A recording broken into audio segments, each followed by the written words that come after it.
Assalamualaikum warahmatullahi wabarakatuh.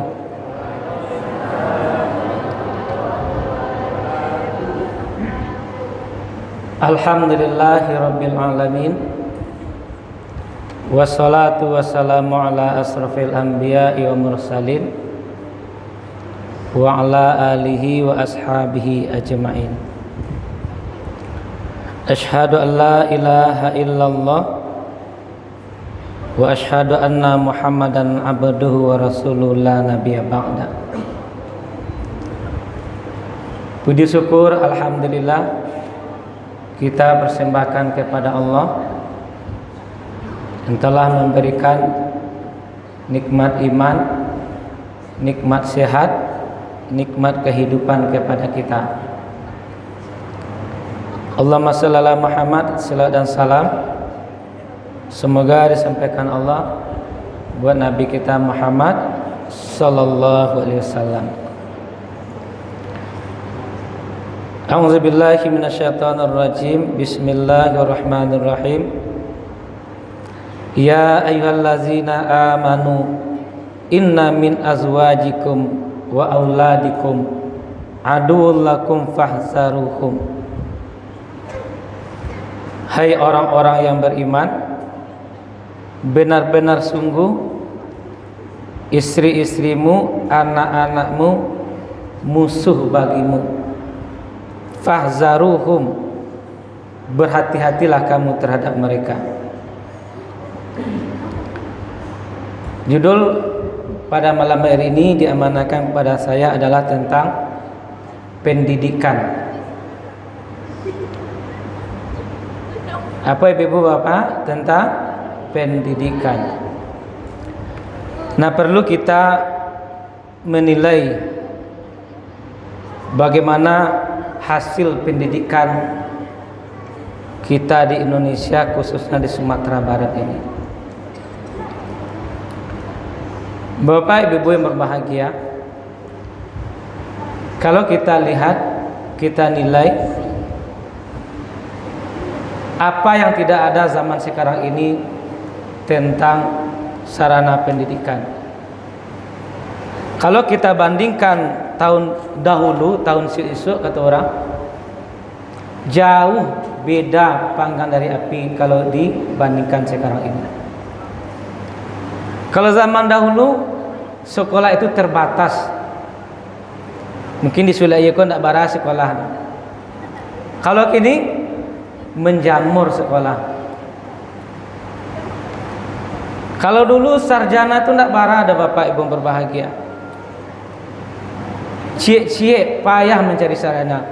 Kalau kini banyak sarjana. Lembaga pendidikan sekolah kini ku megah-megah, bantuan banyak, dana banyak, guru banyak, segala macam banyak. Kalau dibandingkan zaman dahulu, ndak basuh bandingannya, artinya jauh kini melimpah, jauh kini banyak, baik dari segi gurunya, baik dari sarananya, baik dari banyak lahir sarjananya. Tapi bagaimana hasil daripada pendidikan itu?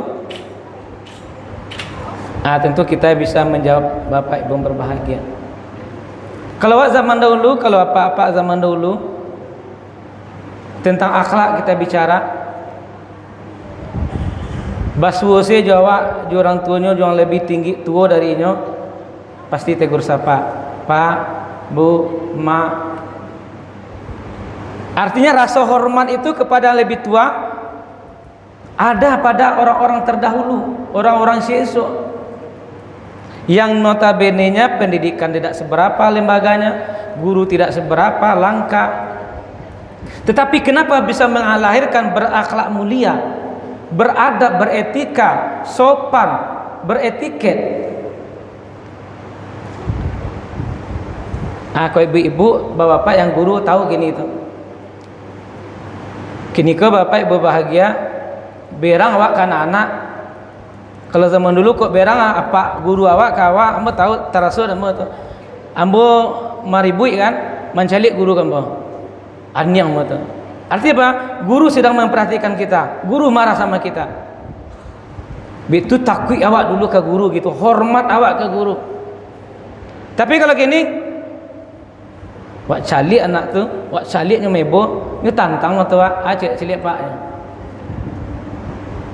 Kan hati kambo ni, yuk bagaknya gini, anak-anak tu.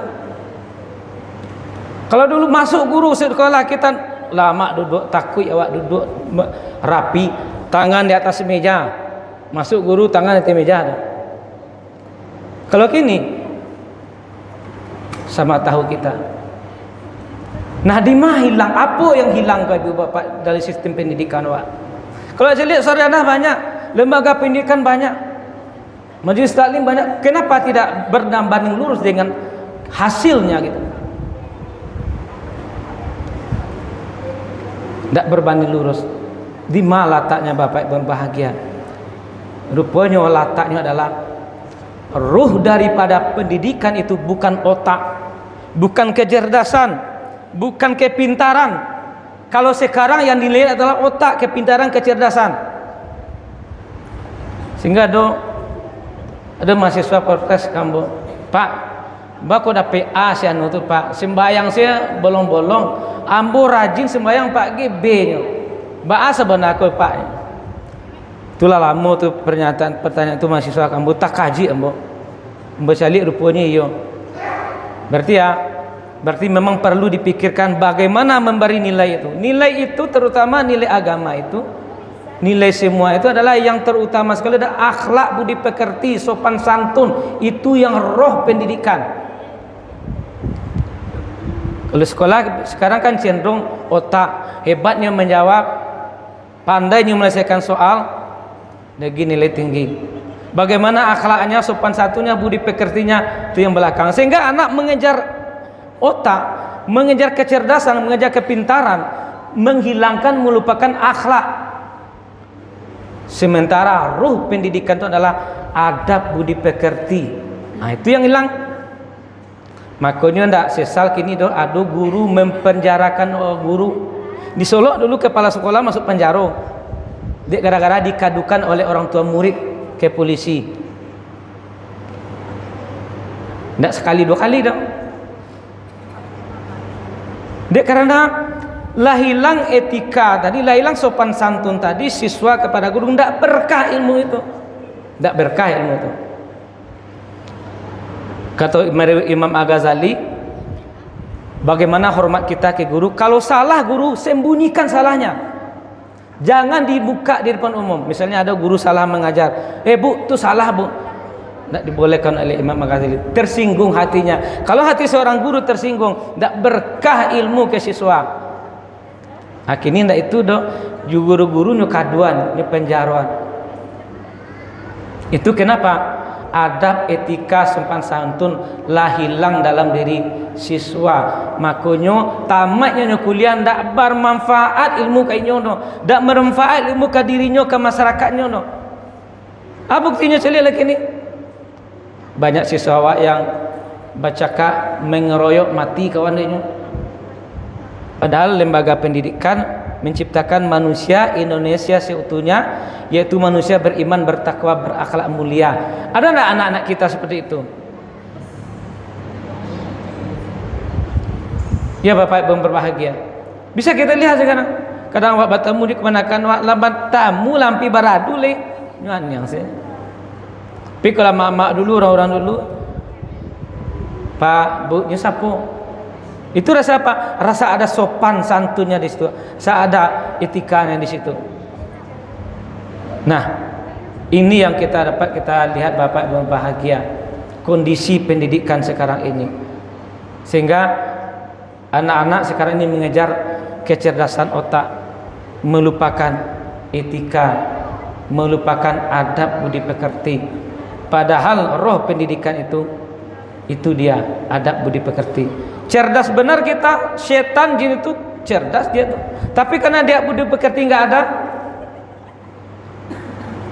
terusir dia dari surga. Jadi Bapak berbahagia, ini keadaan anak-anak kita sekarang. Makanya kata Allah dalam surat yang kami bacakan tadi, Fahzarum, berhati-hati. Artinya apa? Didik anak kita. Dia, kata Umar bin Khattab, didik anakmu dengan agama karena dia hidup bukan masamu. Bahkan kini masa gini kan, anak besok nak masa hidupnya dong. Artinya berkembanglah masanya besok. Nah, ambo tahun-tahun kemarin melakukan survei Bapak Ibu bahagia ke sebuah sekolah di Kabupaten Solok, setingkat SMA. Ambo melakukan kebetulan itu pesantren kilat, ambo mengisi materi, ada 300 siswa SMA sederajat. Ambo tanya kayaknya, dalam bulan Ramadan kok saya yang tidak pernah tinggal sembahyang satu kali pun. Artinya 1 kali 5 kali sehari semalam tuh. Saya yang tidak tinggal 5 kali sehari semalam tuh sembahyangnya. Tunjuk tangan. Tak kaji ambo, bak kata kaji, tidak ada seorang lah menunjuk. Anak SMA kuat 200-300 jumlahnya di aula itu. Yang tinggal 2 bara orang, baru menunjuk sampai di 5. Yang tinggal 3 banyak. Yang tidak pernah sembahyang sekali lagi bak siap tunjuk tangan. Ini senyum-senyum nyorak mun yang nunjuk anak tapi nya senyum-senyum. Parah anak-anak kita. Pai pula ambo ka sebuah perumahan. Ambo kumpulkan di situ ada anak SMA, ada anak sanawiyah, ada anak SMP 30 orang. Melakukan survei pula. Sia di siko yang lain tak pernah tinggal sembahyang 1 kali pun 5 kali sehari semalam. Dalam 2 minggu, seminggu terakhir kok. Surang menjawabnya Bapak. Surang menunjuk tangannya. Surang. Ambo survei pula di perguruan tinggi yang dia nak di Al-Hakim, kalau di Al-Hakim lain elok anak-anak sadanya. Di luar Al-Hakim, ambo kumpulkan perguruan tinggi di Solo ada 30 mahasiswa. Ambo tanya, bara rukun Islam menanda 6 Pak. Atau rukun Islam 6. Pertama, percaya kepada malaikat. Lah jale saya salah rukun iman Islam, rukun iman dibaca salah pula urutannya. Yang kedua ya, ini sangat galak-galak. Rukun Islam apa? Rukun Islam dibacanya rukun iman. Itu mahasiswa itu. Kini kok saya yang sembahyang sehari semalam 5 waktu tidak tinggal-tinggal seminggu 2 minggu terakhir. Sebanyak 30 orang ambo survei. Surang nama jawab lain tak tinggalnya. Nah, mencari itu Bapak Ibu berbahagia. Ayat yang terbetik dewa. Inna sholata tanha anil fahsya'i wal munkar. Sesungguhnya solat mencegah perbuatan keji dan munkar. Anak-anak saya tidak sembahyang tu. Baannya kadang besok tidak tinggal sembahyangnya. Ketik teraja-raja kadang tak bawa gaib terubah tidak. Tak bisa disuruh sembahyang lagi. Naraku tampaknya. Anak kalau nak sembahyang musuh orang tua. Sekali lagi, anak kalau tidak sholat musuh orang tua. Dia akan membenamkan orang tua ke neraka. Nah, itu di Kabupaten Solo itu ibu bapak di kota Waklai masih menanam nilai adat bahasa di syarak bersadi kitabullah. Tapi anak-anak wak seperti itu. Yang lebih parah bapak ibu bahagia melawan ke orang tua. Ada sebelum puasa patangko orang wak juga Pak Ustaz, anak ambo pahlawan bana kambo ruqyah lah nyecek ruqyah mbak ala bu you matau kok jin di dalamnya batu melawan saya kerajo kambo nyu panjang-panjang kambo kok tahu ambo dulu nak ambo susuan ini udah Ustaz ya kuning badannya mati kata orang tuanya kambo tu tak kaji wak deh kok disumpahinya anaknya. Itu kata orang tua tu kamu. Apa tu? Melawan pada orang tua. Kalau orang tuanya melawan fala taqullahu ma ukhfi fala wala tanharhuma wa qullahuma qaulan karima. Jangan berkata kepada orang tua. Jangan bentak mereka. Berkatalah kepada mereka dengan perkataan lemah lembut. Perkataan yang sopan, yang mulia. Akunya bentaknya Yang panjangnya kecil mak itu. Nauzubillah min zalik. Kau orang tua saya tidak takut ke Allah, saya tidak takut apalagi ke orang lain. Ada pula yang datang seorang lain. Ni telefon ambo, Pak, le di rumah Pak kini lain. Atau bu, uruyan anak bu cepat. Batu, kemasukan jin anak bu kali. Datanglah ke rumah. Datang ke rumah. Rupanya lah kadang remaja, bu calik, bu tatap mana mahasiswa ambo pulo. Ina andi alakim tu di tempat lain. Ia lambu ruqyah, lambu baca Al-Fatihah. Biasanya kalau ruqyah baca Al-Fatihah tu, kalau ia ada jin langsung bereaksi tu. Menggarik lah nyo, kepanasan lah nyo, macam-macam. Kau ndak ada. Lah baca Al-Fatihah, lah baca kursi, lah baca apa lillahi ma fis samawati. Nyo santai saja. Santai saja. Kau ndak ada jin anak ibu kau dah. Ba gejalanya bu. Ambo suruh mepai membalik gulu ke kadai Ustaz. Tiba di kadai ndak takana saya dak nyo apa suruh ambo. Lah linglung saya nyo. Setelah ambo selidiki rupanya anaknya kanai narkoba. Tahu ibu bapak bahaya narkoba tu? Tamakan dewak narkoba tu candu, kau nak dapat narkoba tu darahnya kau nyusai nyucuci darah tu rasa narkoba tu. Kalau ndak panjang. Dan orang lakukan narkoba tu ndak sadar diri lai. Badan saya yang adonyo dirinya ndak tahu nyonya lai. Bakal menikah besok tu. Bakal menghidup anak orang, dirinya saja nak bisanya perbaiki.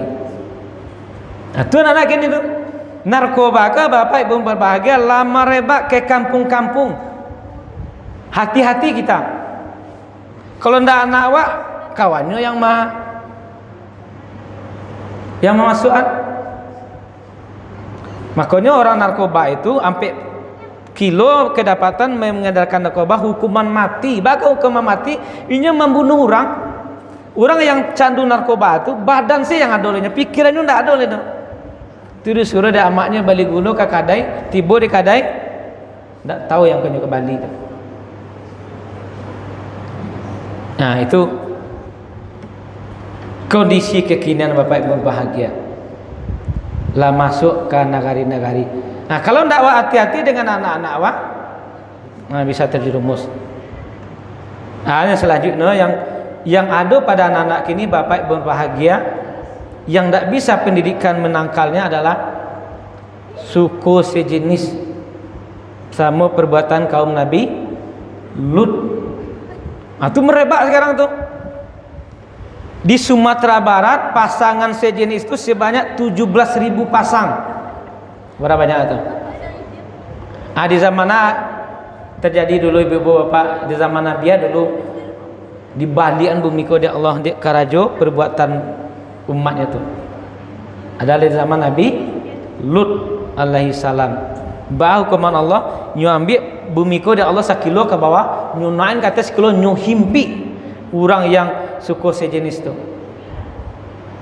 Ambo pernah bertanya, ada kan ini Padang tu yang mengobati itu. Ustaz, labarau orang Ustaz mengobati orang penyakit lawat suka sejenis ko Ustaz. Lah 2000 Pak. Baru orang yang sehat. Ndak ada yang sehat Ustaz. Sebab kalau lakana itu ndak akan sehat. Makanya ketika kami pertemuan di Kayuaro 2000 sebelum corona itu, apa kata dokter-dokter itu? Bapak Ibu, yang perlu kita perhatikan sekarang jangan orang yang terkena ini, sebab orang terkena ini tidak bisa disembuhkan nih. Yang perlu bapak-bapak, ibu-ibu jaga adalah yang belum kena, yang alun kanai. Sebabnya di situ ambil anggota di grup yang suku sejenis itu. Jadi jangan dipikir yang lakan neko lah masuk akarung aja, lah masuk lawi aja. Yang kali pikir adalah anak-anak awak yang alun kanai, sebab yang lakan neko susah mengobatinya. Maka pas ketika kemarin itu sebelum corona yang macam meninggal dengan rumah sakit umum itu hitam badannya. Ini seperti itu, tapi hitam badan itu sadanya. Itu kenapa? Azab Allah. Jadi Bapak Ibu berbahagia, ini kondisi kekinian anak-anak kita. mengancam kehidupan anak kita. Belum lagi judi online, belum lagi game online. Ya. Nah, kita kembali. Nah, siapa yang punya kewajiban mendidik anak-anak kita?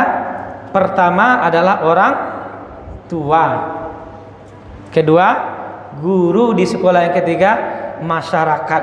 Ketiga komponen ini perlu bekerja sama.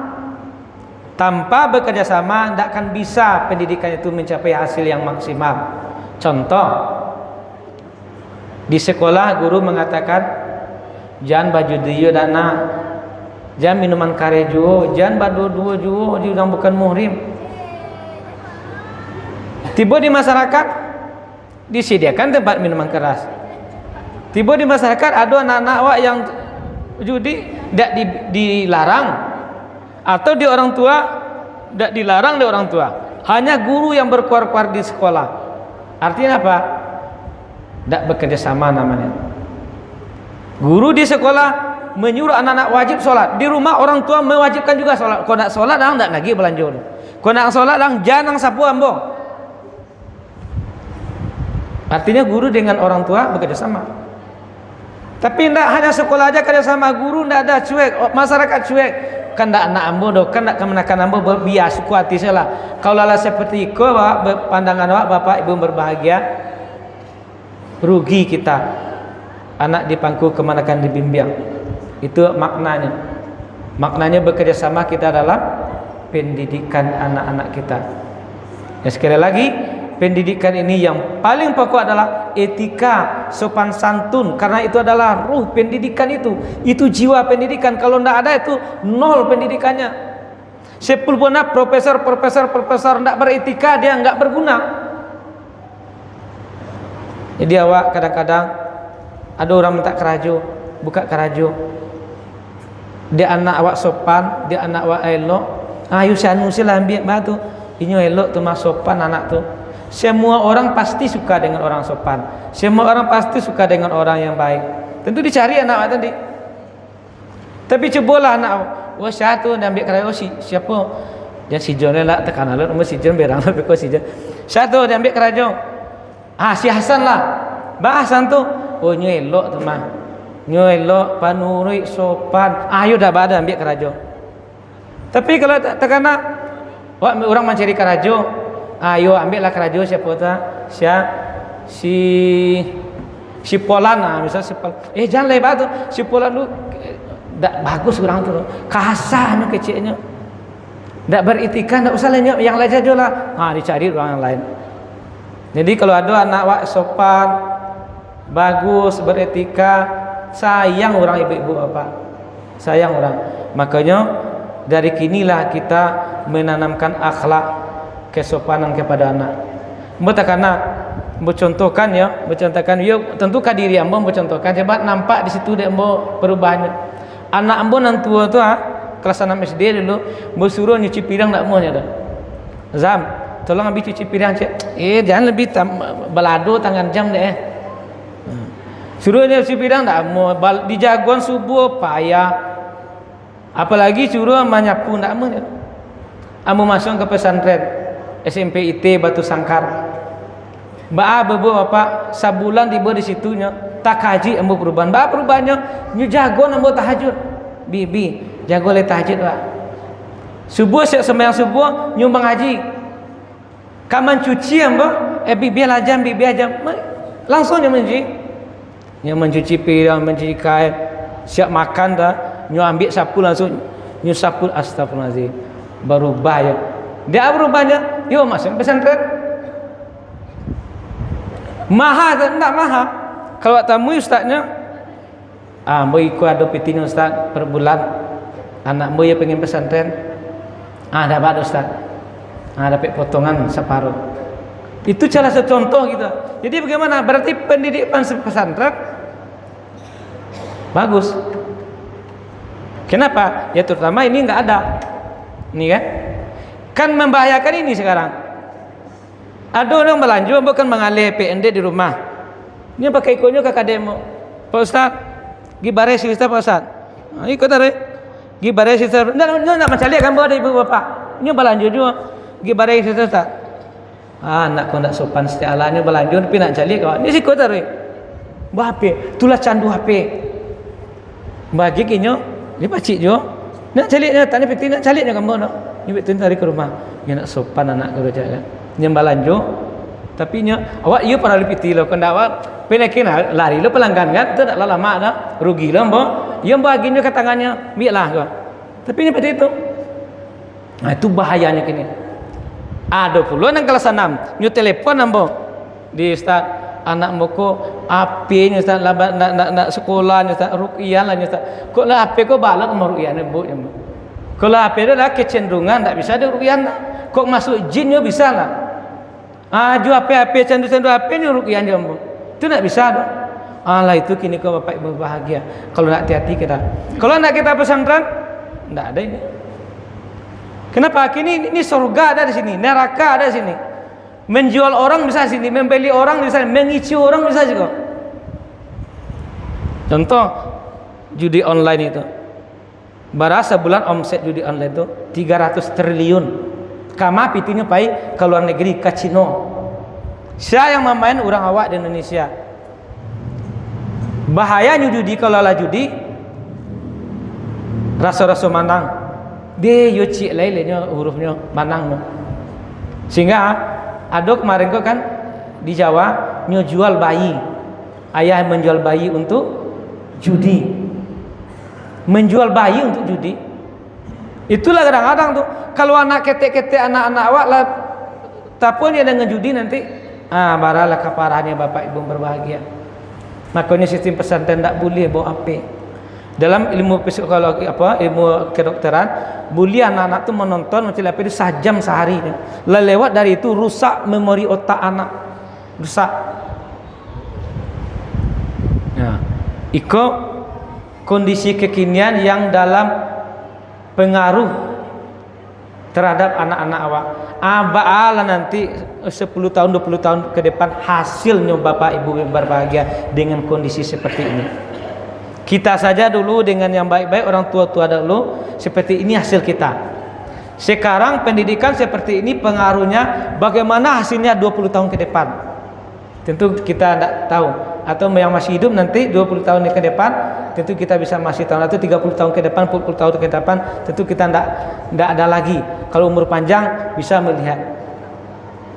Nah, dengan seperti ini fatazawwazu fa inna khairaz taqwa. Berbekallah kamu, sebaik-baik bekal adalah takwa.